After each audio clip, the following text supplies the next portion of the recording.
Bismillahirrahmanirrahim. Assalamualaikum warahmatullahi wabarakatuh. Alhamdulillahi wassalatu wassalamu ala rasulillah wa ala alihi wa ashabihi wa man tabi'ah. Ashhadu an la ilaha illallah wahdahu la syarika lah wa ashhadu anna Muhammadan abduhu wa rasuluhu la nabiyya ba'dah. Allahumma salli wa sallim wa barik ala Muhammadin wa ala alihi wa ashabihi ajma'in. Rabbi shrah li sadri wa yassir li amri wahlul 'uqdatam min lisani yafqahu qawli, amma ba'd. Hadirin sidang jamaah maghrib yang dimuliakan oleh Allah Subhanahu wa taala, kita lanjutkan pembahasan pelajaran kita terkait dengan kitab Ihya Ulumuddin karangan Imam Al-Ghazali pada bab fadilah mengajarkan ilmu. Sebelumnya, Bapak-bapak yang dimuliakan oleh Allah Subhanahu wa taala, kita sudah menjelaskan perkataan dari Sufyan Ats-Tsauri, ulama yang terkenal dari kota Kufah, tempat yang dimana Imam Hanafi sendiri juga tumbuh sebagai ulama yang besar, dan keduanya memang hidup semasa, yang menceritakan kondisi beliau ketika beliau datang ke wilayah Asqalan yang ada di Palestina, di mana beliau kemudian menginginkan untuk secepatnya keluar dari negeri yang bernama Asqalan itu, karena ketika beliau datang ke tempat itu orang-orang tidak mempedulikan beliau, padahal beliau adalah seorang ulama yang besar. Kemanapun beliau datang, dimanapun beliau berada, orang akan mengejar beliau untuk bertanya tentang agama. Kami sendiri mengingatkan satu cerita terkait dengan muridnya Imam Hanafi. Di antara murid yang paling utama di antara semua murid Imam Hanafi yaitu Abu Yusuf. Abu Yusuf ini ketika pada masa Harun ar-Rasyid disebut dengan Qadil Qudat, hakimnya para hakim, hakim agung lah kalau bahasa kita hari ini. Kalau beliau datang bersama dengan Harun ar-Rasyid ke kota Madinah, itu seluruh orang di kota Madinah itu keluar rumah, Pak. Gak ada yang tinggal di rumah, semua keluar ke masjid. Bukan mau ketemu khalifahnya, bukan mau ketemu Harun ar-Rasyid, tapi mau ketemu Abu Yusufnya. Mau bertanya kepada Abu Yusuf, mau tahu ilmunya Abu Yusuf, karena ini murid dari ulama yang sangat terkenal Imam Hanafi. Itu kejadian di kota Madinah. Kalau bahasa kita, bayangkan sekarang ada ketua MUI datang sama Pak Presiden ke sini, yang kira-kira kita kejar siapa? Ketua MUI apa presidennya? Itu ukuran masyarakatnya di situ tuh melihatnya. Kalau yang dikejar presidennya yang paling utama, berarti memang masyarakatnya nggak jauh dari uang dan jabatan. Tapi kalau yang dikejar ketua MUI-nya, berarti masyarakatnya adalah orang yang sangat cinta ilmu. Itu ukurannya, Pak. Dan itu sudah terjadi masa dulu. Itu sebabnya kenapa kedudukan orang yang mengajarkan ilmu itu sangat luar biasa. Sehingga kemudian Sufyan Ats-Tsauri ketika datang ke Asqalan, gak ada orang yang bertanya tentang ilmu kepada beliau. Beliau ingin keluar negeri itu. Ketika ditanya kenapa, apa kata beliau? Hadza baladun yamutu fihil ilmu. Inilah negeri di mana ilmu telah mati di dalamnya. Saya sudah jelaskan kemarin, negeri yang mati ilmu di dalamnya, negeri itu hidup tapi hakikatnya kuburan. Boleh jadi di tempat itu bangunannya besar, boleh jadi di tempat itu gedung-gedungnya mewah, tapi hakikatnya itu tanah kuburan. Maka jangan ubah komplek rumah kita, jangan rubah rumah-rumah kita, jangan rubah tempat tinggal kita jadi kuburan. Jadi bagaimana supaya tidak jadi kuburan? Cari ilmu, wajib hukumnya. Jika ada anggota di dalam suatu rumah lalu tidak terfikirkan lagi untuk mencari ilmu, maka dia telah menyulap secara langsung rumahnya jadi tanah kuburan. Orangnya hidup tapi hakikatnya mati. Orangnya terlihat hidup tapi secara agama dipandang telah mati. Itu hakikatnya. Nah, itu yang kita pahami dari kata mati yang disebutkan oleh Imam Sufyan Ats-Tsauri pada pembahasan sebelumnya. Sekarang kita lanjutkan pembahasan kita. Qala al-musannifu rahimahullah, berkata pengarang kitabnya Ihya Ulumuddin yaitu al-Imam Al-Ghazali rahimahullah wa nafa'anallahu bi'ulumihi fid dharain. Semoga Allah memberikan manfaat kepada kita dengan ilmu beliau baik di dunia maupun akhirat. Amin. Wa qala Atha radhiyallahu an, Atha bin Abi Rabbah itu berkata, Atha bin Abi Rabbah ini merupakan seorang tabi'in yang sangat terkenal. Beliau murid daripada Ibnu Abbas, juga mengambil ilmunya daripada Sayyidah Aisyah, murid langsung. Di antara orang yang mengambil ilmu dari Atha ini yaitu Imam negeri Syam yang bernama Imam Al-Auza'i, salah satu imam yang sangat mendukung adanya doa setelah maghrib pada malam nisfu Sya'ban.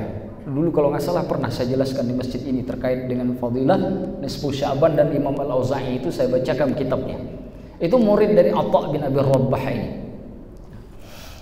Di antara lagi murid Atha bin Abi Rabbah itu imam dari orang-orang Mesir yang hidup juga semasa dengan Imam Hanafi, yaitu Imam Al-Laits bin Sa'ad.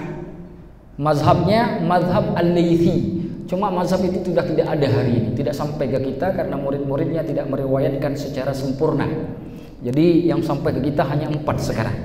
Pada hakikatnya mazhab itu lebih dari 4. Nah, salah satunya imam orang Mesir punya mazhab Al-Laitsi, ini sudah tidak ada.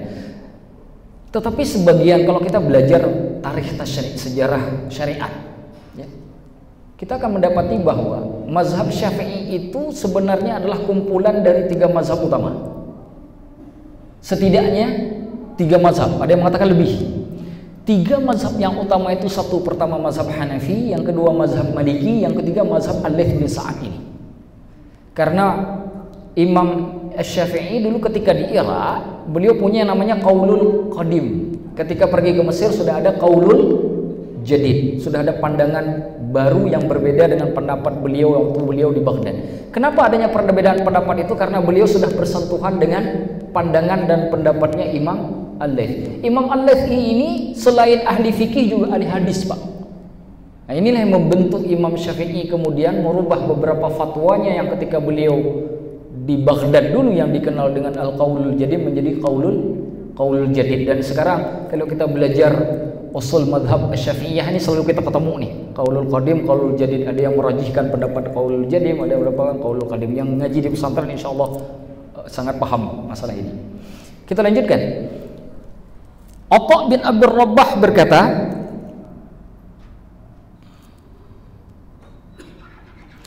dakhaltu ala Sa'id bin al-Musayyab.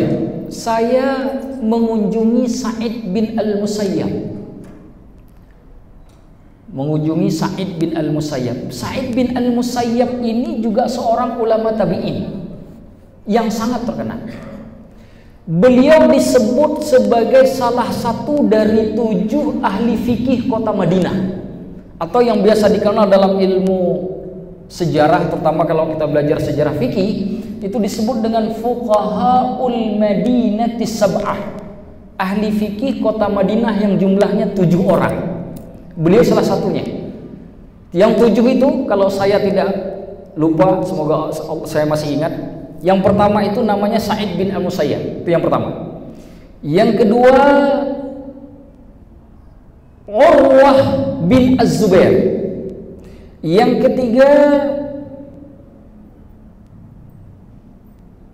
Ahmad bin Al-Qasim. Yang keempat Kharijah bin Zaid. Yang kelima Abu Bakar bin Abdurrahman bin Harith bin Hisham. Yang keenam itu namanya Abdullah bin Ubaidillah bin Mas'ud. Kalau saya tidak salah, yang satu lagi saya sudah lupa nih. Ada 7 semuanya, Pak. Itu disebut ahli fikih kota Madinah. Sa'id bin Musayyab ini salah satunya. Muridnya banyak sekali, Pak. Imam Malik disebut-sebut juga pernah mengambil ilmu kepada beliau. Bahkan di dalam usul mazhab Syafi'i, kalau kita belajar mazhab Syafi'i, ada hadis, pembagian hadis dhaif itu ada namanya hadis mursal. Hadis mursal itu hadis ada seorang tabi'in ngomong begini, qala Rasulullah sallallahu alaihi wasallam.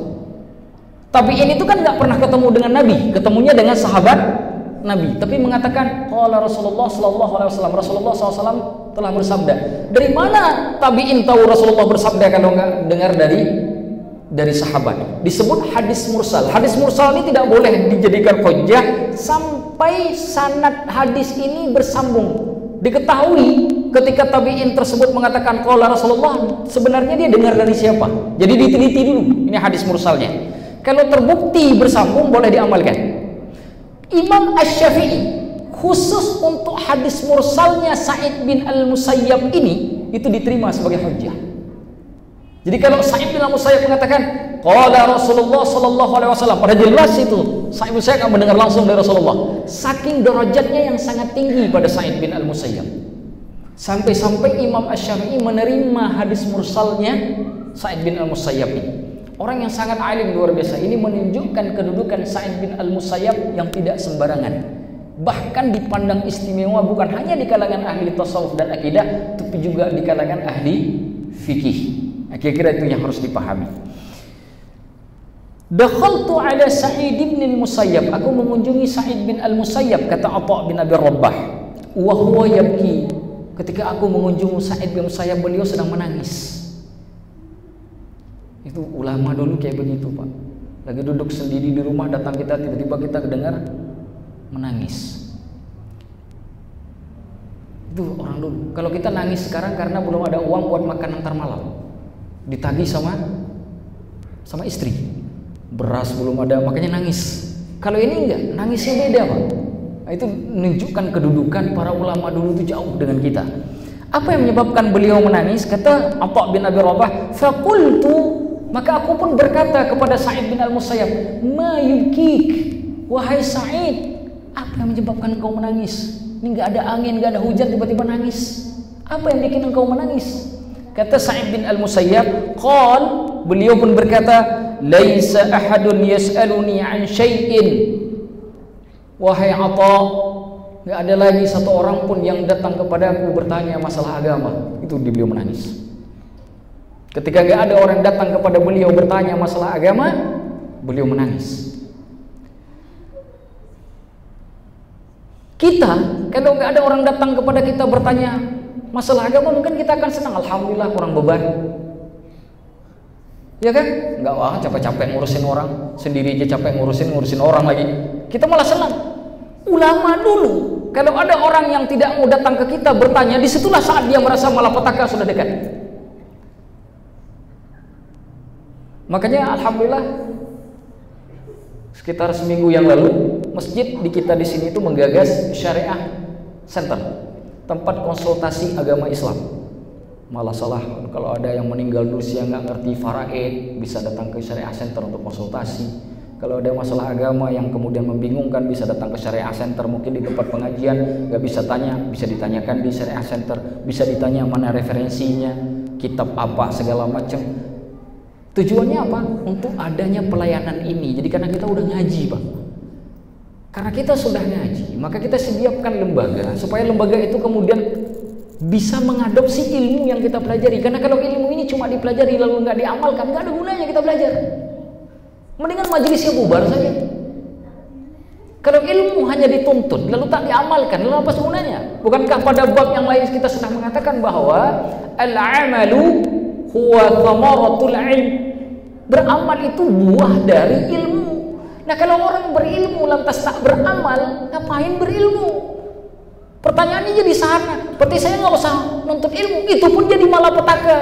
Karena nuntut ilmu itu hukumnya wajib. Jadi ilmu dan amal tak bisa dipisahkan. Ilmu wajib dituntut, amal wajib dilakukan ketika ilmu sudah kita miliki. Ini untuk mendorong kita untuk mencintai ilmu, karena akan datang suatu masa ketika ilmu itu diangkat oleh Allah. Mau menangis kita tak akan ada lagi ilmu itu kembali.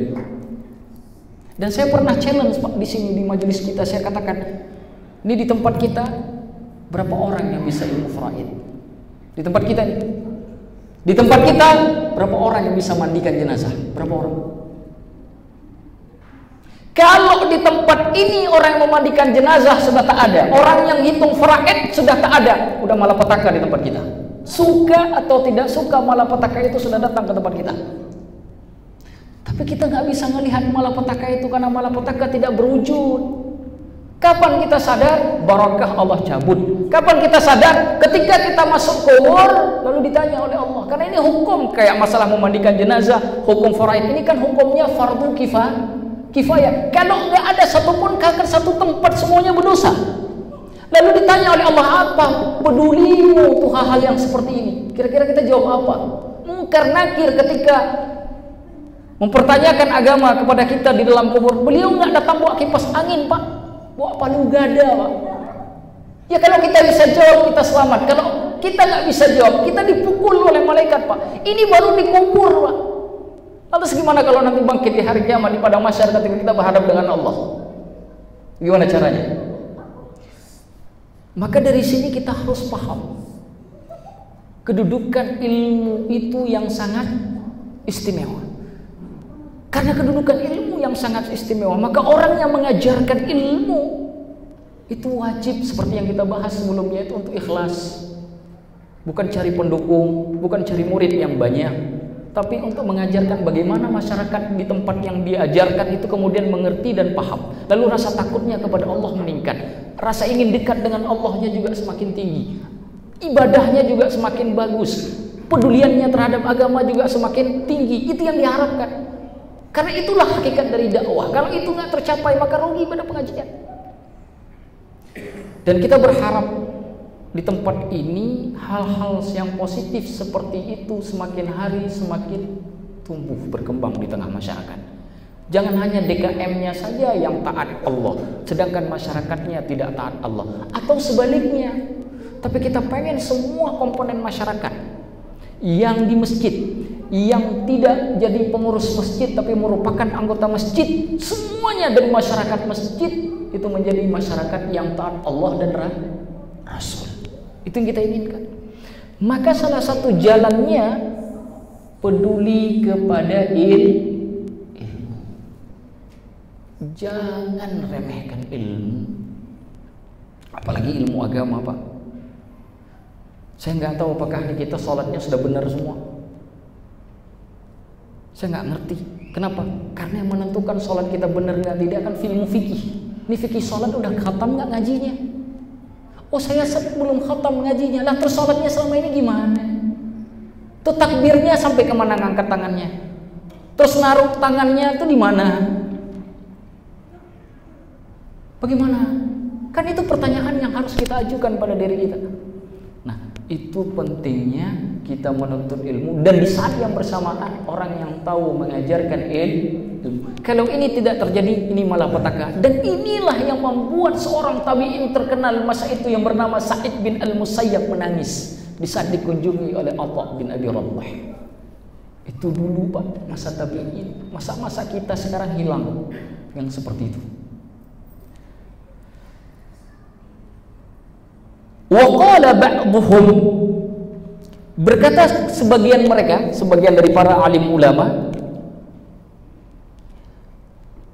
al-ulama usurujul azminah, ulama itu lentera-lentera zaman. Kullu wahidin misbahu zamanihi, setiap mereka merupakan pelita di zamannya. Yastadhi'u bihi ahlu asrihi, di mana masyarakat yang ada pada masa tersebut akan minta disinari oleh beliau, oleh orang yang berilmu ini. Bapak masih ingat nggak dulu sebelum listrik masuk desa? Kita kan punya lampu Petromax itu, Pak. Betul ya? Lampu Petromax di musola, di masjid kan lampu itu kita pakai, Pak. Dulu ngajinya pakai lampu itu, dan saya mungkin generasi terakhir, Pak, yang masih menikmati itu. Karena saya waktu kecil ngajinya pakai lampu itu, Pak. Jadi belum ada listrik masa itu. Jadi saya termasuk generasi terakhir yang menikmati. Jadi saya hidup di dua masa. masa sebelum listrik masuk desa dan masa sesudah listrik masuk desa. Karena mungkin ada generasi yang sekarang ini nggak sempat merasakan. Karena begitu lahir listrik sudah ada. Saya termasuk yang menikmati itu. Dan saya melihat bahwa dulu ketika listrik belum ada, Pak, di kampung-kampung itu dunia dakwah keagamannya berkembang dengan sangat pesat, Pak. Di bawah sinaran lampu Petromax itu, kita lebih banyak dengar suara orang khataman Al-Quran di masjid daripada yang nonton bola. Karena memang nggak bisa nonton bola dulu, nggak ada TV, nggak ada listrik. Tapi ketika listrik sudah masuk desa, yang ngaji di masjid diem, kedai kopi yang nonton bola ramai. Berubah, ada pergeseran nilai. Di masjid kalaupun ngaji mau mendekat azan, kira azan jam 7, nah jam 7 kurang 15 baru dengar suara ngaji itu. Dulu nggak mesti, Pak. Dulu nggak mesti. Jam 8 masih ada orang ngaji dulu di masjid di kampung-kampung itu. Nggak mesti harus dekat azan. Habis sholat isya pun masih ada yang ngaji, Pak, yang tadarusan. Tadarusannya pakai lampu Petromax, Pak. Itu dulu. Nah, para ulama itu diibaratkan dengan lampu itu. Kata Imam Murtada Az-Zabidi, kenapa disebut dengan lentera dan pelita? Coba Bapak perhatikan. Pelita itu yang menyinari sesuatu yang kondisi yang gelap. Dia memberikan cahaya pada saat kita tidak bisa melihat sekeliling kita. Itu kan fungsi pelita kan begitu. Fungsi lentera kan begitu. Itulah fungsi ulama. Maka saya sering menyebutkan di sini, ulama ketika hatta bukan yang sampai ulama, hatta dai sekalipun yang mengajar itu, kalau mengajarkan umat jangan sampai membuat umat terpecah belah. Karena pemecahan belah umat itu bukan lentera, itu bukan lampu yang menyinari, itu justru kegelapan yang menutupi sinar. Bisa dipahami, itu yang pertama. Yang kedua, Pak, lentera yang saya jelaskan tadi dengan lampu Petromax itu baru bisa dihidupkan kalau diisi minyak, Pak. Betul, Pak? Kalau nggak ada minyak nggak bisa hidup dia. Dulu kalau habis minyak nggak bisa hidup, Pak. Makanya dulu, dan minyaknya nggak bisa pakai minyak macam-macam, harus pakai minyak tanah. Nggak bisa minyak tanah dia. Itu lampu Petromax dulu harus diisi minyak. Apa yang maksudnya? Bahwa para ulama, bahwa orang masyarakat sekarang itu gak akan bisa hidup kalau tidak diisi dengan ilmu. Bisa, Pak. Ilmu itulah minyak untuk lentera. Ilmu itulah minyak untuk pelita. Dia bisa kemudian menyinar karena ada minyak, sebagaimana bersinarnya para ulama karena ilmu. Masyarakat tenggelam dalam kebutaan, tenggelam dalam gelap gulita ketika dia jadi bodoh. Tapi ketika disinari ilmu, masyarakat jadi terang. Bayangkan, Pak, dulu kita tidak mengerti hakikat tawakal. Dulu kita nggak mengerti hakikat zuhud, karena ada satu masa dulu yang kemudian oleh Imam Al-Ghazali sendiri, bahkan oleh Imam Al-Qushairi itu kemudian dikritik orang-orang tasawuf. Orang tasawuf itu pernah dikritik oleh ulama tasawuf sendiri. Kenapa? Karena ada satu masa orang tasawuf ini menganggap bahwa tasawuf itu, zuhud itu artinya meninggalkan dunia. Akhirnya dia pakai pakaian jelek, nggak pernah mandi dulu, Pak. Dan ini dikritik Imam Abdul Malik Al-Qushairi, pengarang kitab Ar-Risalah Al-Qushairiyah. Bahkan Imam Al-Ghazali sendiri menyebutkan dalam kitab Al-Munqidh min ad-Dhalal tentang kasus ini, bahwa itu adalah zuhud yang salah. Zuhud itu bukan berarti kita nggak boleh kaya. Dulu kan kita pahamnya namanya zuhud itu harus miskin. Itu salah. Zuhud itu boleh orang kaya zuhud, boleh juga orang miskin zuhud. Apa makna zuhud? An tada'ad dunya fi yadika la fi qalbik. Kau letakkan dunia di tanganmu, jangan kau letakkan di hatimu. Itu zuhud itu. Jadi bukan zuhud itu nggak pernah mandi. Kalau zuhud nggak pernah mandi, anak pang itu ulama semua, Pak. Wali Allah semua itu anak pang, karena nggak pernah mandi itu. Betul tidak? Bukan begitu. Dan ini dikritisi oleh Imam Al-Ghazali. Dikritisi, bukan begitu zuhud. Hal yang sama juga harus kita pahami, bahwa ketika ilmu terputus, maka kemudian kita tidak mengerti. Saya kasih satu contoh cerita. Mungkin saya sudah pernah cerita, tapi nggak apa-apa bagi yang belum pernah dengar, mungkin saya ulang. Ada seorang tabi'in terkenal yaitu Imam Hasan Al-Basri. Itu diundang ke sebuah perjamuan makan. Diundang ke sebuah acara walimah, acara pernikahan. Hasan Basri kita sering dengar, tabi'in yang sangat terkenal dari kota Basrah, Irak.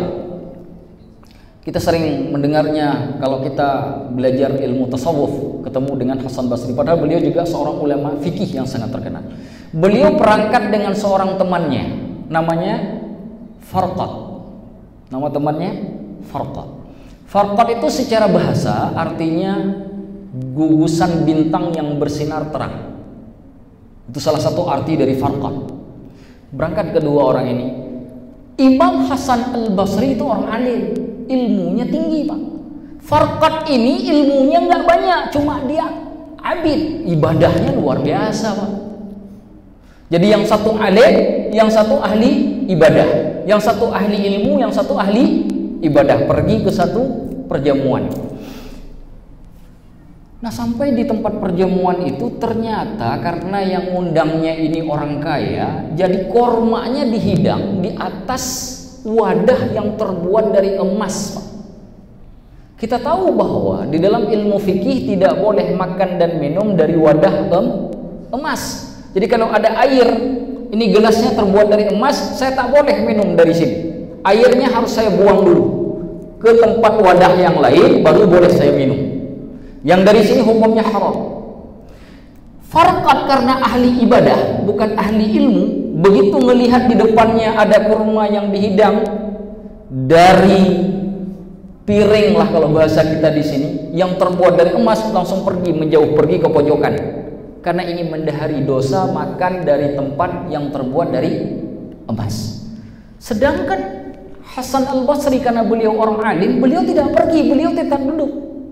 Lalu beliau menjelaskannya begini, ini yang haram kurmanya apa piringnya? Apakah kurma yang dimasukkan ke dalam piring yang terbuat dari emas lantas membuat kurma itu menjadi haram? Kan tidak. Kurmanya tetap halal, hanya memakannya saja haram karena berada di tempat yang terbuat dari emas. Lalu oleh beliau diambil roti, Pak. Kalau di Arab itu kan ada roti kayak bantal, yang pergi haji umroh tuh bisa lihat itu. Ambil roti, beliau ambil piring yang ada kurmanya dituang di atas roti. Piringnya diletakkan lagi, baru beliau tarik, beliau makan kurmanya. Sekarang kurmanya wadahnya bukan lagi dari piring yang terbuat dari emas karena sudah berada di atas roti. Lalu beliau beralih ke arah Farqad, temannya, lalu mengatakan, "Ya Farqad, halla fa'alta hada?" Hei Farqad, kenapa nggak kau lakukan begini saja? Ngapain engkau pergi menjauh? Kata Farqad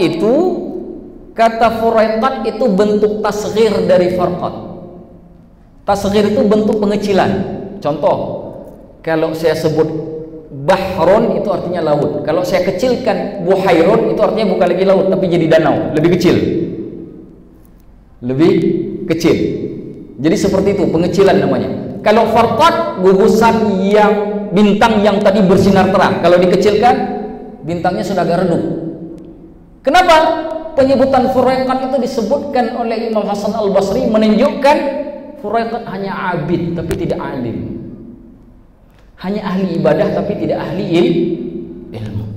Ini yang dimaksud bahwa para ulama itu dimintai cahayanya oleh orang pada masanya karena mereka bisa dapat menyinari. Tanpa sinarnya para ulama maka umat berada dalam kegelapan karena Nabi tak lagi hidup di tengah kita. Ada orang yang mengatakan, "Ustaz, kenapa kita nggak ikut langsung ke Nabi dan Rasul?" Karena kita nggak ketemu Nabi dan Rasul, bagaimana kita ikut secara langsung? Kalau saya ambil Sahih Bukhari itu kan juga ulama. Karena Imam Bukhari itu ulama, bukan Nabi. Kalau saya ambil Sahih Muslim, maka Imam Muslim itu juga bukan Nabi itu ulama. Maka saya selalu butuh kepada ulama agar bisa sampai kepada Nabi. Maka tidak berlebihan ketika para ulama menukilkan al-ulama warathatul anbiya. Ulama itu pewaris para nabi. Di hadis Imam Muslim dikatakan bahwa Rasulullah tidak meninggalkan abdan wala amatan wala dinaran wala dirhaman. Enggak ditinggalkan budak perempuan, enggak ditinggalkan budak laki-laki, enggak ditinggalkan perak, enggak ditinggalkan emas, enggak ada dinar, enggak ada dirham. Nabi tidak meninggalkan itu. Apa yang Nabi tinggalkan? Risalah ilahiyah, risalah ketuhanan, dan itu wujudnya ilmu. Maka hadirin yang dirahmati oleh Allah Subhanahu wa taala, ini kita waktu sudah habis ya. Berapa lama lagi? 4 menit lagi. Baik. Hadirin yang dimuliakan oleh Allah, dari sini kita paham bahwa jika tempat kita ingin bercahaya, jika tempat kita ingin bercahaya, hidupkan ilmu di setiap rumah, di tempat ini. Bangun semangat cinta kepada ilmu. Saya nonton satu quote dari Habib Umar bin Hafid dari Yaman. Kata beliau, yang belum nikah nih khususnya, kalau cari istri, kalau cari pasangan hidup, carilah orang berilmu. Kalau kau tak dapat orang yang berilmu, maka carilah orang yang mendorong engkau bisa yang mencintai ilmu. Kalau engkau tak dapat perempuan yang mencintai ilmu, maka carilah perempuan yang mendorong engkau cari ilmu. Sampai di situ kalimatnya berakhir, Pak. Kenapa? Karena saya pribadi menemukan, Pak, ketika saya mengajar ada satu tempat itu suaminya ngadu ke saya. Itu susah sekali kalau misalkan mau ke tempat pengajian, apalagi kalau malam hari. Kenapa? Istrinya di rumah marah. La haula wala quwata illa billah. Saya tanya, Bapak suka keliuran tidak? Sampai istrinya nggak percaya. Wah, Ustaz, saya jaga betul yang begitu-begitu, Ustaz. Tapi memang dari muda memang Ustaz saya nggak diizinkan, Ustaz. Saya bilang gini, nah ini kan berbahaya.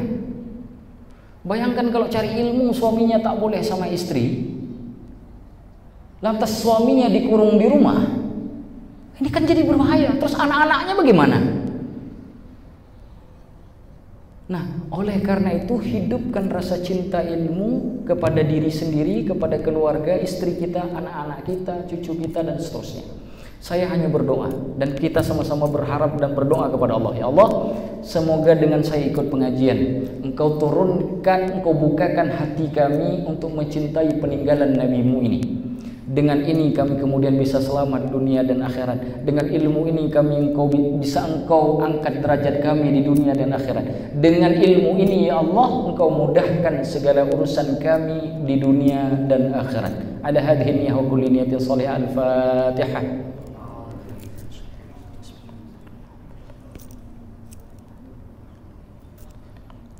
Shiratal ladzina an'amta 'alaihim.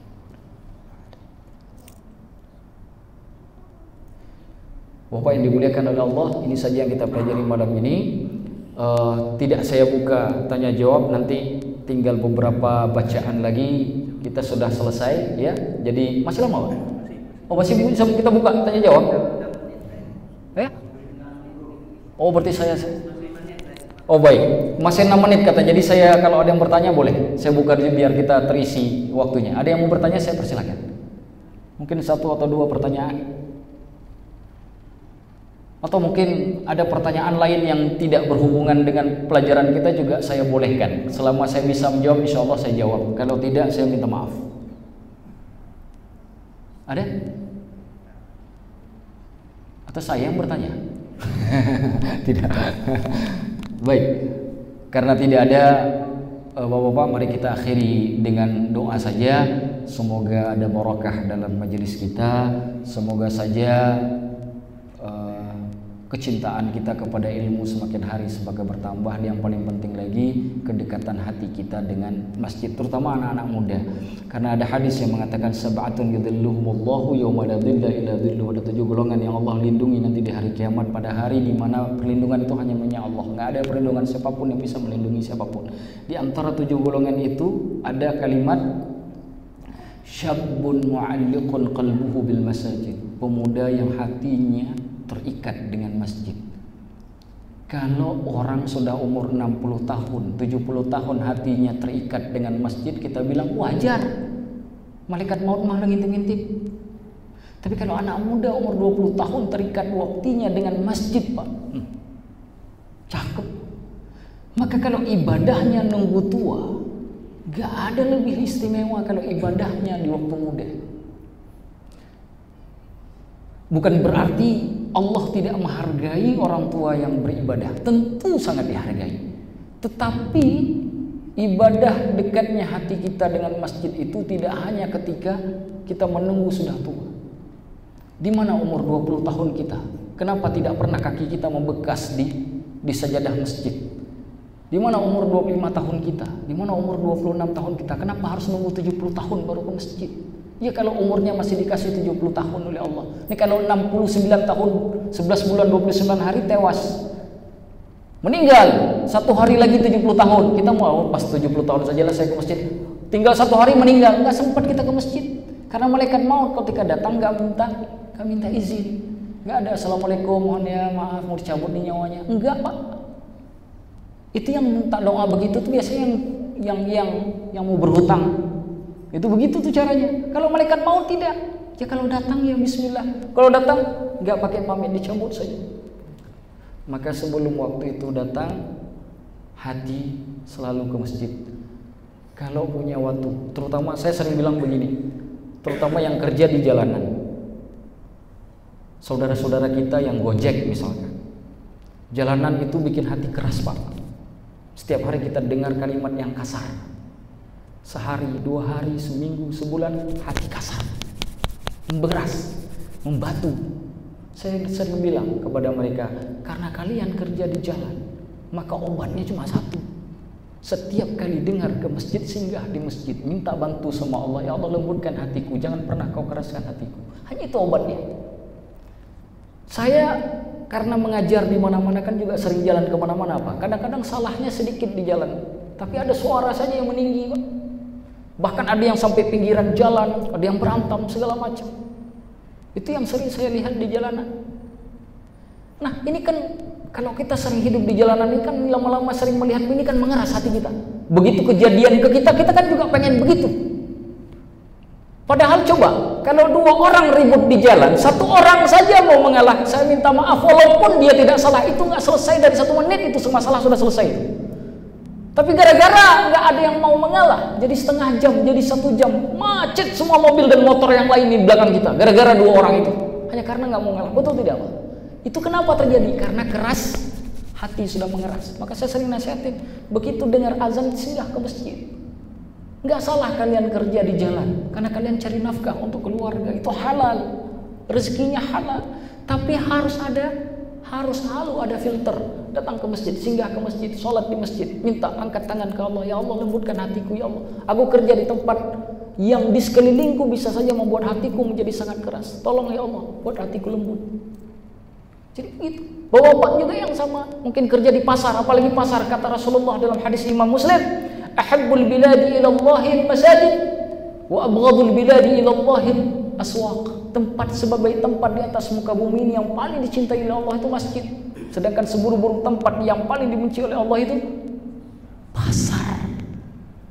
Ya, tapi saya dagangnya di pasar, Ustaz, masa saya haram? Enggak haram, karena rezekimu halal. Kenapa Rasulullah bilang begini? Karena menunjukkan tempat tersebut punya potensi terjadinya kemaksiatan. Maka minta perlindungan ke Allah, zikir banyak-banyak. Kan bisa tuh kalau nggak ada datang orang baca Al-Quran. Betul kan? Begitu azan pergi ke masjid, kan di pasar juga ada masjid. Tutup sebentar, pergi ke masjid. Allahu Akbar, ya Allah, Engkau maha besar, kami ini lemah, kami ini kecil. Aku hidup di tempat yang punya potensi kotor, punya potensi rusak. Tolong ya Allah, jangan sampai aku terbawa dengan lingkungan. Begitu. Cari filternya, Allah siapkan semuanya. Toh Rasulullah sudah mengatakan diberikan istimewaan oleh Allah. Salah satunya waju'idat liyal ardu masajidah. Itu hadis Imam Ahmad. Salah satunya Allah jadikan muka bumi ini sebagai masjid, dimanapun kita bisa salat, cari perlindungan kepada Allah dimanapun kita berada. أعوذ بالله من الشيطان الرجيم. بسم الله الرحمن الرحيم. الحمد لله رب العالمين حمدا يوافي نعمه ويكافئ مزيده. يا ربنا لك الحمد كما ينبغي لجلال وجهك الكريم وعظيم سلطانه. اللهم صل وسلم وبارك على محمد وعلى آله وأصحابه أجمعين. ربنا اغفر لنا ذنوبنا وكفر عنا سيئاتنا وتوفنا مع الأبرار. ربنا هون علينا في سكرات الموت والنجاة من النار والعفو عند الحساب. اللهم أعنا على ذكرك وشكرك وحسن عبادتك. اللهم إنا نسألك سلامة في الدين وعافية في الجسد وزيادة في العلم وبركة في الرزق وتوبة قبل الموت ورحمة عند الموت ومغفرة بعد الموت. اللهم لا تدع ذنبا إلا غفرته ولا مريضا إلا شفيته ولا دينا إلا قضيته ولا حاجة من حوائج الدنيا إلا يسرتها يا رب العالمين. اللهم تقبل منا صلاتنا وصيامنا وركوعنا وسجودنا وتمم تقصيرنا يا رب العالمين. ربنا ظلمنا أنفسنا وإن لم تغفر لنا وترحمنا لنكونن من الخاسرين. ربنا آتنا في الدنيا حسنة وفي الآخرة حسنة وقنا عذاب النار. وصلى الله على محمد وعلى آله وأصحابه وبارك وسلم وسلام على المرسلين والحمد لله رب العالمين. Hadirin yang dimuliakan oleh Allah, semoga barakah dan dapat barakah semuanya dari Allah Subhanahu wa taala. Aqulu qawli hadza wa astaghfirullahal azim. Hadanallahu wa iyyakum ajma'in. Wassalamu alaikum warahmatullahi wabarakatuh. فبأي آلاء ربكما تكذبان